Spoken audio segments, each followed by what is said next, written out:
भूतिया हवेली की कहानी। एक छोटे से गांव में एक पुरानी हवेली खड़ी थी जिसका नाम था भूतिया हवेली। उस हवेली के बारे में कहते थे कि वहां किसी समय एक परिवार रहता था, लेकिन एक रात अचानक सभी सदस्य गायब हो गए। गांव वाले कहते थे कि हवेली में भूत प्रेत का वास है और वहां जाने वाला कभी वापस नहीं आता। ये कहानी थी अर्जुन की, जो शहर से गांव घूमने आया था। उसे हवेलियों और पुराने किले देखना बहुत पसंद था। एक दिन दोस्तों के साथ बैठकर वह भी भूतिया हवेली के बारे में सुन रहा था। उसने ठान लिया कि वह रात को उस हवेली में जाएगा और सच जानने की कोशिश करेगा। रात का समय था और हवेली के पास पहुंचते ही अर्जुन को अजीब सा एहसास हुआ।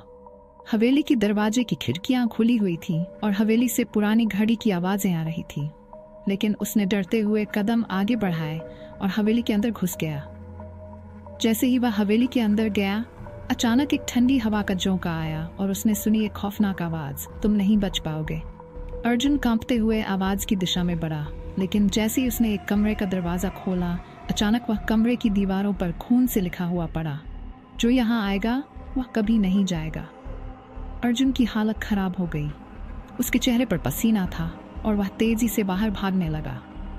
अचानक उसे एक सर्द बर्फ जैसी ठंडी हवा महसूस हुई और उसकी आंखों के सामने एक धुंधली छाया उभरी। वह छाया धीरे धीरे उसकी ओर बढ़ने लगी। अर्जुन की दिल की धड़कन तेज हो गई। उसने पूरा जोर लगाया और हवेली से बाहर दौड़ा। लेकिन जब वह गांव लौटा और घबराकर दोस्तों को बताया कि हवेली में कुछ अजीब था, तो गांव वालों ने उसकी बातों पर विश्वास नहीं किया। वे उसे समझाने लगे कि हवेली में जो भी जाता है वह कभी वापस नहीं आता। कुछ दिन बाद अर्जुन की खोज में पुलिस आई, लेकिन हवेली में उसे कहीं भी अर्जुन का कोई पता नहीं चला।